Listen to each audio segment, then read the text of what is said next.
So yesterday we were reading all day, and today we've been watching telly all day. Well, speak for yourself. I've also read a 70-page report. That is true. You are clutching a whole report of highlighted with notes, which is putting me to shame a bit. But we have been watching a lot of television, and among the television we've been watching, a lecture, the Richard Dimbleby lecture it's called, by the former England manager Sir Gareth Southgate, in which he talks about young men and his concerns for young men, which we'll come on to. I haven't watched Adolescence. I have. This is the Netflix drama. But I just must clarify, I did watch that at my own time, not on work time. So I haven't been spending my working day sitting there watching Netflix. But you have spent your working day watching Prime Minister's Questions, which actually, full disclosure, I did not watch today, for I was busy reading this report. Yeah, and to bring it full circle, during that, Sir Keir Starmer was talking about what he's been watching on TV. This is what he said. Yes, and at home we are watching Adolescence with our children. I've got a 16-year-old boy and a 14-year-old girl, and it's a very, very good documentary to watch, or drama. This violence carried out by young men, influenced by what they see online, is a real problem. It's abhorrent, and we have to tackle it. I haven't watched it, but as I understand it, it's about a 13-year-old, a schoolboy who's arrested. Well, maybe I shouldn't even say for what, but... Yeah, no spoilers, but it very much gets into this territory about social media, the influence that can have on boys and young men, and violence against women and girls. And we're going to be talking about all of that in this episode of Newscast. Hello, it's James in the studio. Hello, it's Alex in the studio. And we have been watching TV for a reason, as I said, because it does feel like this subject of the early years of young men and boys is being talked about a lot. It's reflected in the news. It's been around a lot at the moment. Yeah, and there's a lot to talk about, a lot to dig into. And with us is Ceylon Andi Hickman, who's the director at Football Beyond Borders, which... I have a description here, so you tell me if this is right. A charity which helps young people from disadvantaged backgrounds. Is that fair? Yeah, and we help them to stay in school and get their GCSEs in English and maths. And Good. Football is our initial hook. And you were there for Gareth Southgate's lecture. I was indeed. You asked him a question, which we'll maybe come on to. And we've also got Ed Davies, who's policy director of the think tank for the Centre for Social Justice. And that is a think tank which, again, does quite a lot of work on people from disadvantaged or low or middle income backgrounds. And Gareth Southgate referenced a report that you'd written in his lecture. Yeah, which was brilliant. And we weren't expecting it, but so glad he did. And he's on a very similar page to us. And it's called Lost Boys. Just give us a really brief description of what it's about. It's really just a compendium of statistics. It's all the different things that are going on in boys' life at the moment. So how are they doing at school? What's their job prospects like? What's the online life like? Crime, health, all sorts of different things all put together. And not many answers, but just to paint that picture of what is life like for young men at the moment. And the picture is bleak. I think it's fair to say the opening line of your report is boys and young men are in crisis. Yeah. I mean, it's almost difficult to pick one, but if I was to, and I'm going to, I'd probably say the education statistics, where boys are now behind girls at every single level. And it's not just sort of GCSEs and A-levels, it's T-levels. You might think, vocational education. Surely boys are good at that. No, they fall behind girls in that. It's university, but it is also day one at school. Girls are more likely to be ready for school at day one, and it carries on the whole way through. So it's quite a tough read as a collection of statistics, but we thought we needed to put out there, this is what we're seeing. And I think particularly for some of my generation who did all right, they might not realise that things are not going all right for young boys at the moment. Shall we hear what Gareth Southgate had to say about your report and this wider issue? We can have a listen to some of that lecture. Young men are suffering. They're feeling isolated. They're grappling with their masculinity and with their broader place in society.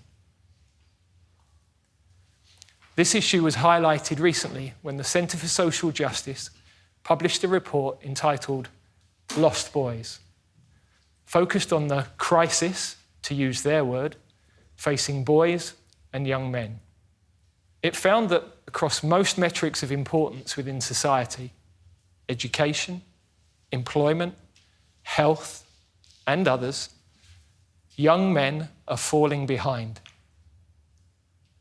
It was so refreshing to hear someone of Gareth's stature talk about something that we know is really rippling through our boys' lives, and to hear him use that platform to really shine a light on it and to do it without judgment, I think is really important. I think what boys are experiencing is they're growing up in a world where they're seeing so much judgment for who they are and who they should be, whether that's what they should look like and what they should believe, or how they're made to feel and their place in society, often made to feel like they don't belong and like they're the problem, and they've created issues. And I think hearing him do that without judgment was beautiful. He asked one very big question, I thought, that seemed to be at the heart of the lecture, and that question was, why do so many young men feel lost, isolated, or without hope? What's your take from the work you do? I think there's a crisis in connection and belonging, and he spoke to that. I think they are growing up in a world where, I think I was thinking about in the lecture, this phrase came to me of Isaac Newton's third law of every action has an equal opposite reaction. And I was trying to place this movement and what's happening for boys in the kind of wider context. And you've got this rise in identity politics, which for all the good it has done, it's also created massive splits in our society, which has put people against each other. And boys haven't had that sort of leadership. And then there's this vacuum of who stands for them and what does it mean to be a man. And then people are coming in to fill that vacuum in a negative way. And I think what Gareth did was stand up and model a different form of masculinity. When he puts his arm around the shoulder of Bukayo Saka, when he misses his penalty, that's a different form of masculinity. And there's that kind of wider societal context. But then at the heart of it, boys are just children. They want to feel safe and they want to feel loved. And unfortunately, they're growing up in homes. Gareth talked a lot about absent fathers. They grow up in homes where they haven't had that trusted adult and that person that they can really connect to. And that absence of connection then makes them look elsewhere for that connection. And they are feeling special and proud. And it's these men, the Andrew Tates of this world and many more, who are making them feel special and proud to be a man. Let's create a different narrative and a different form of connection that allows them to feel special and proud for being vulnerable and kind men. It's so interesting that you take up that point, because when you listen to the Gareth Southgate lecture, but also when you read your report, Ed, from the Centre for Social Justice, this idea about a role model keeps coming up time and time again. Gareth Southgate talked about it. You talk about it in your report. But I'm interested in what you think that role model has to be, because the Centre for Social Justice report talks about the idea of households where boys are growing up without a father figure. Gareth Southgate did say that role model doesn't have to be a father in the household. You don't have to be a dad to be a father figure. You can get it from other parts of society. Yeah, I mean, it's really interesting. And I've known Football Beyond Borders for a long time, actually. And Jack, one of their founders, when I first met him, I said, what's so special about football, Jack? And he said, absolutely nothing. It is a Trojan horse so I can get into the lives of these young boys. And there are brilliant people like Jack all over the country who are coaching football teams, who are getting involved in local clubs and societies and things like that. And I think that needs to be encouraged. I think maybe some men are a bit worried about doing that. They don't want to get involved, but they have to be encouraged. That is a good thing. But at the same time, I don't think we can shy away from the fact that having a present father is just a massive, massive leg up to children. And we've moved, in just 50 years, we've moved from 90% of teenagers living with their mum and dad to 50% of teenagers living with their mum and dad. And that has a huge impact on society, so that boys don't really see men in their lives. We have the highest rate of lone parent birth in the whole of Western Europe, the highest rate of family breakdown in Western Europe. So we have the statistic that everyone has been a bit shocked at, is that a child is more likely to have a smartphone than a dad at home, which is striking. But we've really underplayed that. You're almost twice as likely to have a smartphone as a dad at home now, as a 16-year-old. And so when we think about who is fathering our children, they are being fathered by a smartphone. We'll get onto social media in one sec, but just on that point, I guess if you are diagnosing that as part of the problem, what then do you propose as a solution? Because, the idea about somehow bringing back, the family unit, or how you even go about doing that, I mean, that's bigger than regulating social media or, setting up more sports clubs and community facilities. It's huge. It's societal change. Like it's culture. It's massive. And I think there's no one thing that's going to do that. But I do think it's important to talk about it for a start. I think there are things that governments can do. They can, change tax regimes, like most countries tax the family and things. But actually, it's about the whole of society saying it really matters that you're a father. One of the things that really winds me up is talk about non-birthing parents. And I know it comes from a good place, and I know it's to be inclusive. But ultimately, we want to be really clear that being a dad is important. So if there is a dad involved, let's say you're a dad. But can a mother be just as good a role model to a boy? So interestingly, I think that it's really important, both mothers and fathers, and I think fathers are important to girls as well. But I do think there is something about men raising men that we mustn't forget that is really important, that there is a unique space for that in our society. And there's a sort of a really great push to equality basically, but then not to forget within that actually young boys want to grow up to be great men. Well, and I think we see from our experience, we look at young people in their context, and we talk a lot about having access to a trusted adult. And what do we mean by that? Someone outside of the family who you can go to and talk to when you're struggling. And about a third of young people in this country are growing up and they say they don't have a trusted adult, and they definitely don't have one at school. And I'm very, very proud to work alongside 70 colleagues, the majority of whom are men, being that trusted adult. They are young men in their 20s who are training with kind of trauma-informed practice skills behind them, core skills of empathy, empathic listening, and they are there showing up in these boys' lives. They come from the same communities, they look the same, they might listen to the same rappers, they wear the same trainers, and they're there saying, you can talk to me and you can trust me and I will help you. And what we find in Football Beyond Borders is that this work has to be long-term and intensive. I think you can't do this for 12 weeks and then dip out of a young person's life.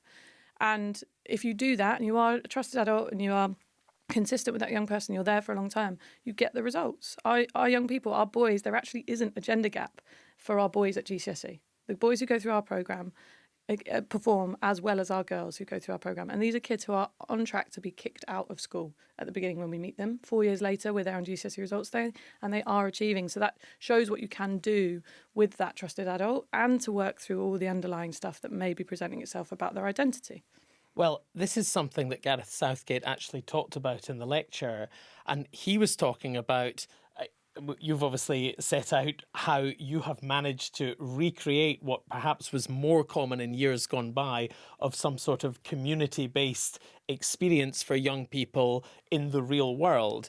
And Sir Gareth was talking about the absence of that in wider society. And I wonder if we'll just have a listen to this bit.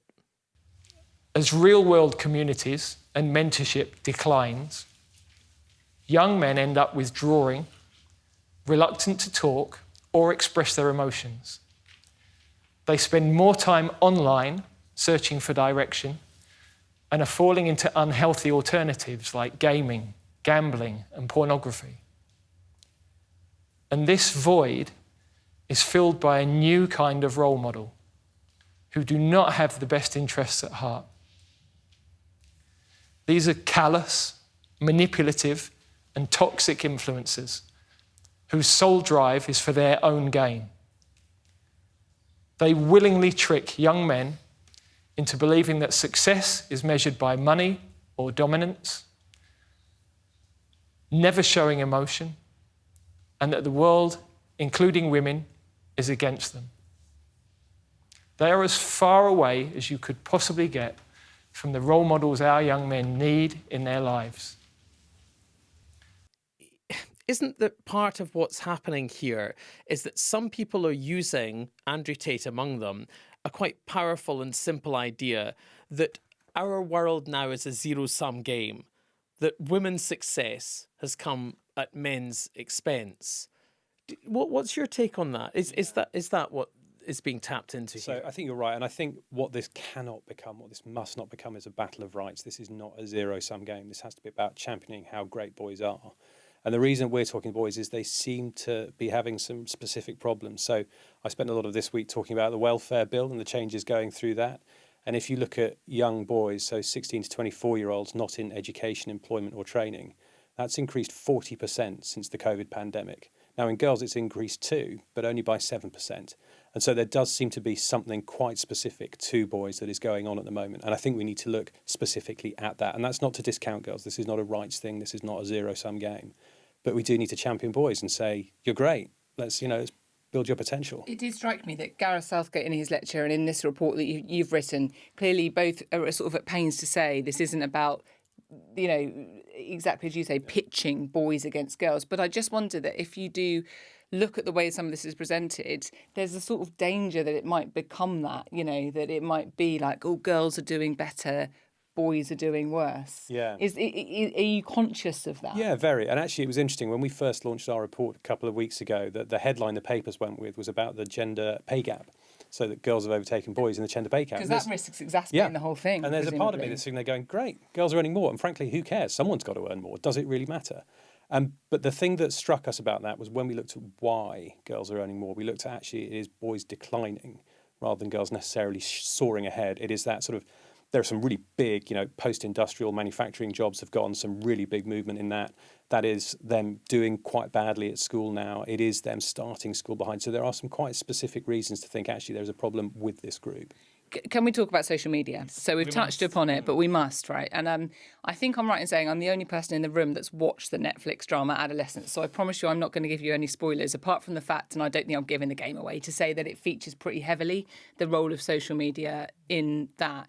And there's one bit in it, and again, this isn't a spoiler, but where there's a young boy who's explaining to his dad some of the symbols that are used online. If you use that colour love heart, it means this. If you use that emoji, it denotes somebody claiming that you're part of the incel culture.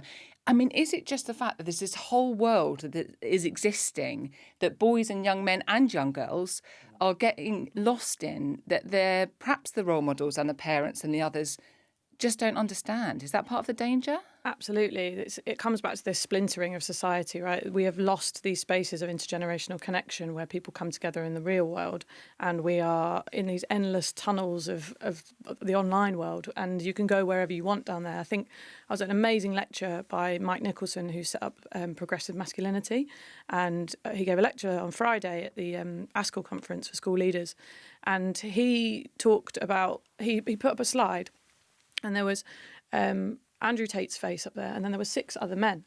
And he said to the school leaders, does anyone recognise people up here? And we put our hands up. He said, keep your hand up if you only recognise Andrew Tate. And everyone's hand stayed up. He said, no one talks about Andrew Tate anymore in schools. Boys aren't listening to Andrew Tate anymore. They think he's a bit of an idiot. It's these men that you don't even know about that are influencing our boys. And I'm going to show you a bit of that content. And he did. And he said, I've picked out some content that's about a 3 out of 10. And the things that they were saying on there are incredibly harmful. So there are these whole other worlds, and that split between the generations where we're not even in touch with what they're experiencing, which then also feeds into the feeling that they have that you don't understand me, you don't get me, you don't know what my life is like. And we have to do more to bridge that gap, and bridge that gap without judgment at the start, to create spaces where they can say, yeah, I watched this, and how did it make you feel? And let's talk about it, and let's coach them gently to why that might not be a healthy attitude to have. So Andrew Tate, as a social media influencer, although we're all, us, maybe obsessed talking about him, you're saying he's already been eclipsed. He's already been overtaken. There's other people out there pushing similar messages. There's so many of them. And in terms of how those messages are pushed and why, then we get into, this isn't just about certain individuals who've done well online or succeeded online or made money, and they have made a lot of money online.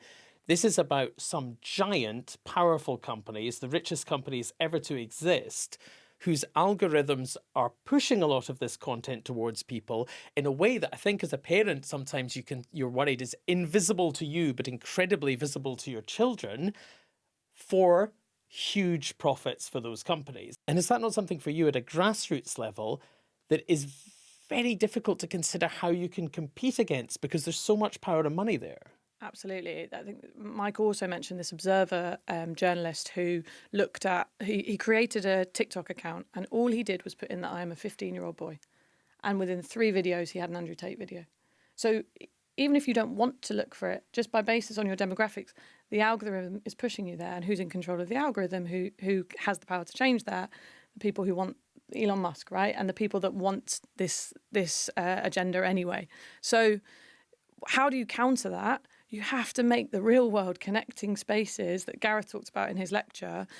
They have to be more influencing, more pulling, more desirable than that online world. You have to create these moments of, we talk a lot about transformational experiences and moments of deep connection with young people. Can we take them out of their schools, take them to football matches, have these beautiful relationships with their peers? Can they share experiences together in the real world? Because they're the protective factors that then go, well, this is actually more fun than sitting on my phone all night and watching these people.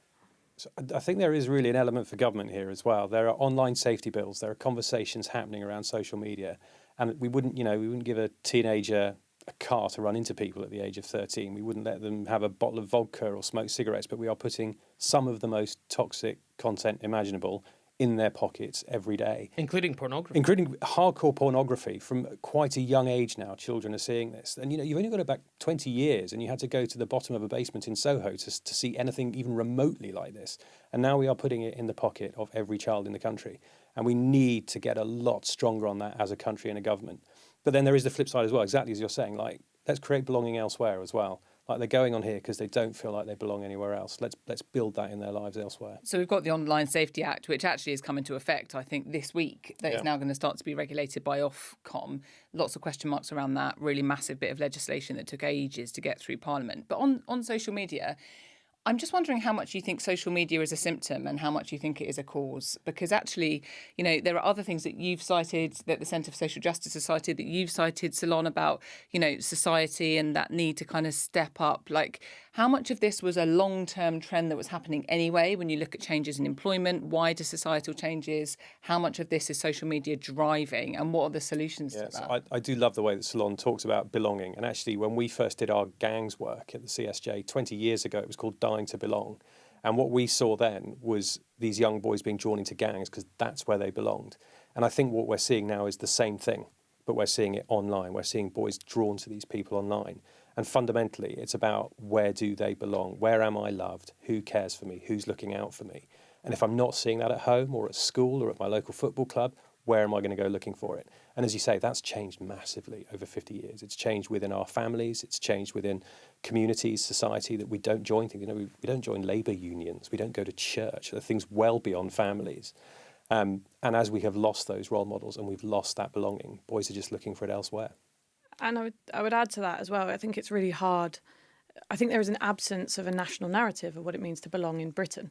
We don't have a narrative of what that means. And social media, you ask if it's the cause or the symptom, I think it has also played a role in that, because things become so divisive so quickly. We are so quick to cancel one another. And I think where you lose nuance and you lose conversation, then you're unable to present a narrative that people can connect with. And I think one of you mentioned around, Gareth went out of his way to say, I don't not care about young women. For me, that's a symptom of social media. That's from fear of... Well, you mean like he was worried he'd get picked up if he didn't he has to say it. And I was like, well, that's caused by that if he speaks, there's going to be thousands of people jump on and say, well, what about the girls? And that whataboutery, and it has been fueled by only using 140 characters to explain what you think. You're talking about regulation of social media, but beyond that, we're talking about quite big things that you've identified as potential problems in society that are leading to this issue, as you see it with boys and young men. I mean, that's big stuff to change. So if we're talking like practical, real things that can be done to address this, what are they? You're doing a lot of work at Football Beyond Borders, but are there other like proper, practical, real world things that could help in the kind of short to medium term? I don't know. Is that too ambitious? The reality is that people like Football Beyond Borders have been doing this for years, but we haven't really been talking about it. Simply being on Newscast, simply Gareth Southgate getting up and giving a lecture, giving air to this stuff, so that actually we can then start saying, oh, this isn't great. And the reality is the reason that Newscast is doing this, that I've been doing the rounds today at various media, I haven't really been challenged on any of it. I do stuff on welfare and it's quite competitive. I do stuff on education. It's difficult. When you We've talk been too about soft on you, Ed. Yeah, No, wait a but- minute. Hold on. yeah, this is when I talk James. about there's a problem with boys. Almost everyone is like, I can feel it, and I don't know what it is, but there is something going on here. And I think to that point we need to be talking about it. So what you are doing here is a start. Is it for... We've talked a lot about groups and government. What about parents? I was going to say, on a very micro level, if you're a dad, go and tell your son that you love him unconditionally. Nothing else attached to it. Just go and spend that time with him and tell him that you love him. Create a space where he feels safe and seen and heard and loved. Meet those needs on a very basic level, and things will follow from that. Do we also need to get more tech savvy parents and understand we're just handing this over?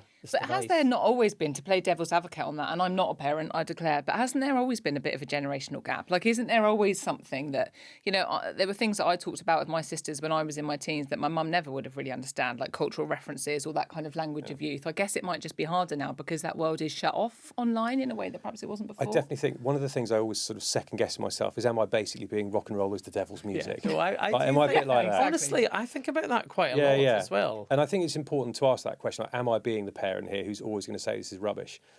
But I look back at my generation and I look at, whether my grandparents said, rock and roll is the devil's music. I still did all right at school. Things still went pretty well for me. But I look at what's going on in my kids. I have 2 teenage boys. I look at their peers. I think, actually, I'm looking at the stats. Things aren't going right. Actually, there is a really objective way of looking at this to say there's something not right here. And so I think it is a bit different and we do need to have a proper look at it.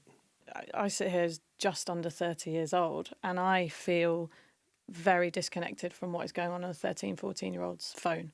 So there is something about recognising our limits and, well, what can you do? One, you can create those spaces in the real world that have meaningful connection and belonging.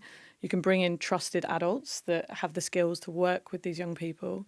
And you can also use those trusted adults to teach them things like critical thinking. We're not going to be able to control everything that comes into their phones. What we can control is how they respond to it, what lens they look at it through, what questions they might ask when they look at it.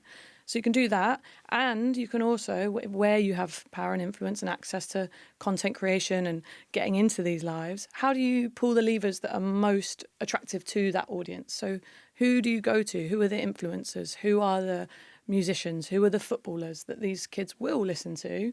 And how do you work with them to say, if you said this, that would make a huge difference. Just like Gareth did in his lecture, how can you get closer? How can you get to the players that they're into? How can you get to those musicians and say, if you say that will really shift the dial for these boys. They might look at something slightly differently. There's sort of a danger that when we talk about this, and we've talked a lot about the value of community groups, the value of organisations like your salon that's doing that kind of work, the value of the local sports club, the value of that sort of like societal infrastructure around it. But does that then come down to the question which we often land back on, which is like resource? Who is doing that kind of work? Like, who is funding that kind of work? Who is building those kind of structures or giving the advice to the footballers or the influencers? Or, I don't know, is that a question mark in the conversation? I completely agree. And this is a question mark across the whole of government. Right now they are saying we can't really afford to provide the support that people need. And I think that's why in our report we came quite a lot straight back to your family, your father. Like, if you have a child, are you caring for them? Are you being a father? Are you fathering them? Because actually we can outsource this, and it does take a village to raise a child. It really does. Like, you need those other people around you. But if we're all struggling to keep our own lives together, that village won't exist. They'll just be keeping their head above water. And those strong families, those present fathers that really invest in their children, have a bit of time to invest in their neighbours' children and the local football club and things like that as well. But there might be some, just to again push back a bit, there might be some people that have grown up in single parent households that say, Yeah. I've had a blinding time. Yeah, completely. To sort of put this down to a nuclear family concept. So there will absolutely be people who've grown up in lone parent households who've done brilliantly, and there will be people who've grown up in perfectly intact, wonderful households who do terribly. And they're, but for the grace of God, go my own children, and I'm so aware of that. But ultimately, we have to remember things like, growing up in a lone parent household triples your chances of having a mental health problem. You can't shy away from that when CAM services are struggling so much. That's children and adolescent mental health services. Right. Yeah, sorry, yeah. And those small statistics come out time and time again in education and in health. And yet we've sort of abandoned this willingness to talk about it because it is hard, it's difficult. It's, I'm a hostage to fortune talking about this stuff if my marriage goes belly up. So we don't really want to do it. But ultimately, it does really matter. And it really matters to children in particular. And there's schools in this as well. The school system, the education system is filled with adults who have the skills and the passion to be those trusted adults for young people. Our intervention doesn't work in community spaces. We work with schools, in secondary schools. We become an extension of the schools team. And that's why we're calling on the government to have this trusted adult guarantee. Can we be the first country in the world where every kid goes to school and says, yeah, there's an adult that I trust there? And we talk about resource, but what's really interesting about this problem is that it's just a shift in how we think and how we act with young people. Can we centre relationships rather than shame and achievement and punishment in kind of our conversations? Can we centre connection and belonging and that young person getting a space to understand who they might be in the world or who they want to be in the world.